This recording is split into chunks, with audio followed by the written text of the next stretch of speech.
డీలిమిటేషన్‌కి నియోజకవర్గాల పునర్విభజనకు సంబంధించినటువంటి అదేవిధంగా మహిళా రిజర్వేషన్‌కి సంబంధించి ఇప్పటికిప్పుడు కేంద్ర ప్రభుత్వం అంటే గతంలో 2026 ఎన్నికల 2026 జనాభా లెక్కల తర్వాత అన్నారు. కానీ ఇప్పటికిప్పుడు కేంద్ర ప్రభుత్వం 3 బిల్లులు తీసుకొచ్చింది. దీనికి ఉన్నటువంటి ప్రాముఖ్యత ఏంటి? ఎందుకు ఇంత అత్యవసరంగా తీసుకొచ్చారు?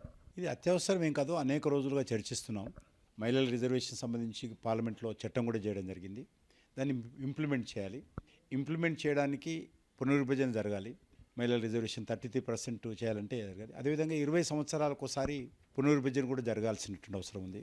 కాబట్టి జనాభా సేకరణ ఇంకా పూర్తి కాలేదు. అది ఇంకో 2 ప్రారంభం కావాల్సిన అవసరం ఉంది. అది అయిపోయి ప్రారంభమైన నివేదిక వచ్చేసరికి 2 ఇయర్స్ పడుతుంది. ఆ 2 ఇయర్స్ వచ్చిన తర్వాత నివేదిక వచ్చిన తర్వాత మళ్ళీ కమిటీ కాన్స్టిట్యూట్ చేసి, డీలిమిటేషన్ కమిటీ కాన్స్టిట్యూట్ చేసి నివేదిక రావాలంటే దానికి మళ్ళీ 2 సంవత్సరాలు పడుతుంది మినిమం. కాబట్టి మనము వచ్చేటువంటి 29లోనే పార్లమెంట్ మహిళలకు రిజర్వేషన్ ఇవ్వాలని నిర్ణయం తీసుకున్నాము. దేశ మహిళలందరికీ హామీ ఇచ్చాము, మనము మాట ఇచ్చాము. పార్లమెంట్లో అన్ని రాజకీయ పార్టీలు గతంలో పార్లమెంట్లో మాట్లాడుతున్నప్పుడు వచ్చే పార్లమెంట్ ఎన్నికల్లో అమలు చేయాలని అందరూ కూడా లోక్సభలో మాట్లాడుతూ చెప్పారు. కాబట్టి ఈ మహిళల రిజర్వేషన్ కానీ అదేవిధంగా 20 సంవత్సరాలకు ఒకసారి పునర్విభజన జరగాలని రాజ్యాంగంలో మనం పొందుపరుచుకున్నాం. అది కూడా దృష్టిలో పెట్టుకొని ఇప్పుడు చేస్తూ ఉన్నాం. ఇప్పుడు దక్షిణ భారతదేశానికి నష్టం జరగకుండా ఉండడం కోసం తీసుకొచ్చినటువంటి ఫార్ములా ఇది. ఇప్పుడు 20 సంవత్సరాలకు ఒకసారి డీలిమిటేషన్ జరగాలి. కానీ 2026 తర్వాత వచ్చేటువంటి తొలి జనగణన లెక్కల ప్రకారం జరగాలి అనేది గతంలో రాజ్యాంగంలోనే పొందుపరిచారు. ఆంధ్రప్రదేశ్, తెలంగాణ విభజన తర్వాత కూడా కేంద్ర ప్రభుత్వం నుంచి అదే రకమైనటువంటి సమాచారం ఇస్తూ వచ్చారు. కానీ ఇప్పుడు 2029 కంటే ముందు ఎందుకు 2026 జనాభా లెక్కలు జరుగుతున్న నేపథ్యంలో ఎందుకు తీసుకోవచ్చు? జనగణన పూర్తి చేయడానికి సమయం పడుతుంది. మనకు మినిమం 2.5 ఇయర్స్ పడుతుంది, ఇంకా ప్రారంభమవుతుంది.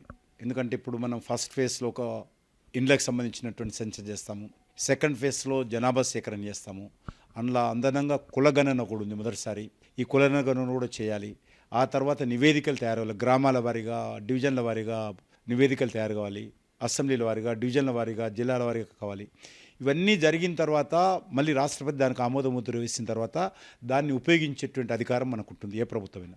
ఇదన్నీ పట్టడానికి మినిమం 2.5 ఇయర్స్ పడుతుంది. ఈ లోపల మనకు ఈ యొక్క మహిళల రిజర్వేషన్ వచ్చే పార్లమెంట్లో 29లో సాధ్యమయ్యే అవకాశం లేదు. కాబట్టి మహిళల రిజర్వేషన్ కూడా చేయాలి, వాళ్ళ ఆకాంక్షలు నెరవేర్చాలన్న ఒక ఆలోచన ఉన్నది. ఈరోజు దక్షిణ భారతదేశానికి నష్టం జరగకుండా ఉండాలి అంటే ఇది ఏకైక ప్రక్రియ. ఈ ప్రక్రియతోటే ఈరోజు దక్షిణ భారతదేశానికి కానీ ఏ రాష్ట్రానికి కానీ నష్టము లాభం జరగదు. ఇది ఒక రకంగా దక్షిణ భారతదేశాన్ని మేలు చేసేటువంటి ప్రక్రియ. దీన్ని వీళ్ళు గుడ్డిగా వ్యతిరేకిస్తున్నారు. ఇది చాలా తప్పది. 2/3 మెజారిటీతో రాజ్యాంగ సవరణ చట్టం చేయాల్సినటువంటి పరిస్థితి ఉంటుంది. దీనికి విపక్షాలు, ప్రతిపక్షాలు మొత్తం పూర్తి స్థాయిలో సహకరించాల్సినటువంటి పరిస్థితి ఉంటుంది. కానీ ఈ రోజు ఉన్నటువంటి విపక్ష పార్టీలు, ఇండియా కూటమి కావచ్చు, మిగతా పార్టీలు కావచ్చు, దీన్ని పూర్తి స్థాయిలో సమర్థిస్తాయని మీరు భావిస్తున్నారు? సమర్థిస్తాయనే భావిస్తున్నాం. ఇందులో కొత్తదేమీ లేదు. గతంలో 2008, 2009లో అయితే పునర్విభజన చేశారో ఏ సంఖ్యలో, ఏ రాష్ట్రాలకి ఏ నిష్పత్తిలో, ప్రాంతానికి ఏ నిష్పత్తిలో, అది దక్షిణ భారతదేశాన్ని కానీ, ఉత్తర భారతదేశాన్ని కానీ, మధ్య భారతదేశాన్ని కానీ ఏ నిష్పత్తిలో అయితే సీట్ల సంఖ్య ఉండిందో ఇప్పుడు కూడా అదే నిష్పత్తిలో ఒక 0.001% కూడా తేడా లేకుండా మక్కి టు మక్కి నిష్పత్తి, అదే నిష్పత్తిలో సీట్ల సంఖ్య పెరుగుతాయి. కాబట్టి ఇందులో ఎవరు బాధపడాల్సిన అవసరమో లేకపోతే ఆందోళన చెందాల్సిన అవసరం లేదు. గతంలో కాంగ్రెస్ పార్టీ ఏ ప్రక్రియతోటి అయితే సీట్ల సంఖ్య పెంచిందో ఇప్పుడు కూడా అదే ప్రక్రియతోటి అదే నెంబర్తో, అంటే ఓవరాల్గా నెంబర్ పెరుగుతుంది, బట్ నిష్పత్తిలో పెరగదు, పర్సెంటేజ్లో ఎక్కడ కూడా తేడా లేదు. కాబట్టి ఎవరూ బాధపడాల్సిన అవసరం లేదు, ఆందోళన చెందాల్సిన అవసరం లేదు. దక్షిణ భారతదేశానికి గతంలో 24% పార్లమెంట్లో సీట్లు ఉండేవి లోక్సభలో. ఇప్పుడు కూడా పెరిగిన సీట్లలో కూడా 24% దక్షిణ భారతదేశానికి సీట్లు ఉంటాయి. ఉదాహరణకు తెలంగాణలో 17 పార్లమెంట్ సీట్లుంటే దానికి 50% అదనంగా సీట్లు పెరుగుతాయి.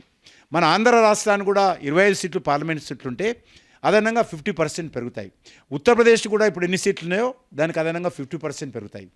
ఒక రాష్ట్రానికి తగ్గించడము, ఒక రాష్ట్రానికి పెరగడం కాదు. గతంలో కాంగ్రెస్ పార్టీ ఉన్నప్పుడు ఏసైతే సీట్లు పెంచిందో అదే సీట్లను అదే నిష్పత్తిలో పెంచుతాం ఇప్పుడు. కానీ జనాభా నిష్పత్తి ప్రధానంగా ప్రాతిపదికగా తీసుకునేటువంటి ప్రక్రియ నియోజకవర్గాల పునర్విభజనకు ఉంటుంది. సో దీంట్లో చూసుకుంటే కేంద్ర ప్రభుత్వం ఇచ్చినటువంటి జనాభాని తగ్గించాలి, కంట్రోల్ చేయాలి అనేటువంటి ఒక కీలకమైనటువంటి విధాన నిర్ణయాన్ని దక్షిణాది రాష్ట్రాలు ఎక్కువ పాటించాయి, ఉత్తరాది రాష్ట్రాల్లో అంతగా అమలు కాలేదు. కాబట్టి ఆ జనాభా నిష్పత్తి ద్వారానే ఇప్పుడు సీట్ల సంఖ్యలో కూడా చాలా తేడాలు వస్తాయి, వ్యత్యాసం పెరుగుతుందనేది ప్రధానమైనటువంటి ఆరోపణ. అది అది అది వస్తుందన్నటువంటి విషయం కూడా అర్థం చేసుకోవాలి కదా మీరు. అట్లా జరిగితే ఇంకా నష్టపోతాం మనం.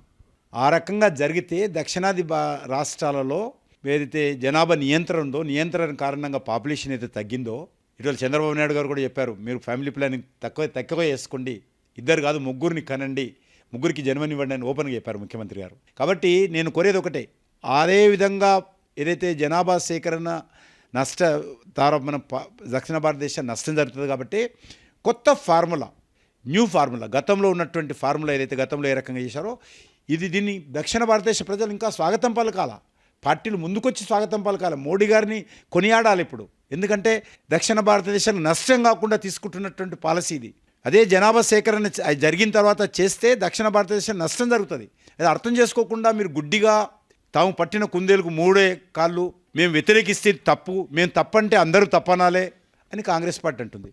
అపోజిషన్ కాబట్టి అన్నీ అపోజిషన్ చేయకండి, ఏదైతే ఆలోచన చేసి నిర్మాణాత్మకమైన సూచనలు చేయండి, అంతే తప్ప ఇంకో వేరే సలహా చెప్పానండి. ఇప్పుడు కాంగ్రెస్ పార్టీ ఒకటే ప్రధానంగా చెప్తుంది, మహిళా రిజర్వేషన్ బిల్లు మీరు తీసుకొస్తున్నారు, మేము దాన్ని ప్రతిపాదించిన తర్వాత దాన్ని తీసుకొచ్చారు, చట్టం చేశారు, దాని విషయంలో పూర్తి సమర్థించాము.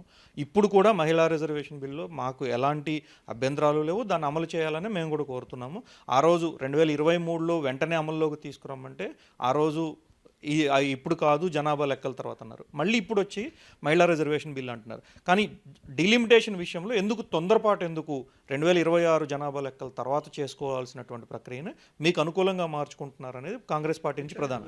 సీట్లో మాకు బీజేపీ ఖాతాలు వేసుకుంటామా?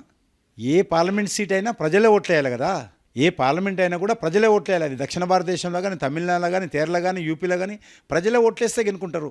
సీట్లు పెంచినంత మాత్రం బీజేపీకి ఎట్లా వస్తాయి? ఇది ప్రజాస్వామ్యం మీద మీకు విశ్వాసం లేదా?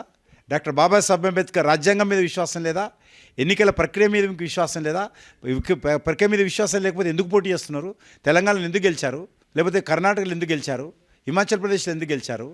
కాబట్టి సీట్లు ఈరోజు ఈ ఫార్ములా పెంచడం ద్వారా దక్షిణ భారతదేశానికి జరిగేటువంటి నష్టం తాత్కాలికంగా అడ్డుకున్నది నరేంద్ర మోడీ గారు. 2011 జనాభా లెక్కల ఆధారంగా సీట్ల సంఖ్యను ఇంత పర్సంటేజ్ అనే పేరుతోటి మీరు పెంచబోతున్నారు అంతే. ఇప్పుడు ఉన్నటువంటి ఏ రాష్ట్రమైనా కూడా ఆ రాష్ట్రంలో ఇప్పుడున్నటువంటి పార్లమెంట్ సీట్ల ఆధారంగా ఆ సీట్లు 50% పెరుగుతాయి. తెలంగాణలో 17 + 50%, ఆంధ్రప్రదేశ్లో 25, 50%, కర్ణాటకలో 20 సీట్లు ఉన్నాయి, దానికి 50%, తమిళనాడులో 50%, ఉత్తరప్రదేశ్లో కూడా అంతే ఉంటుంది, లేకపోతే ఇంకో రాష్ట్రంలో అందుకుంటుంది. మీరు ఏ రాష్ట్రం మీద ఏడవాల్సిన అవసరం లేదు, ఏ రాష్ట్రం మీద మనము ఆందోళన చెందాల్సిన అవసరం లేదు. ఈ ప్రక్రియ ఏదైతున్నదో ముఖ్యంగా దక్షిణ భారతదేశానికి నష్టం జరగకుండా తీసుకొచ్చినటువంటి అద్భుతమైనటువంటి పాలసీ ఇది.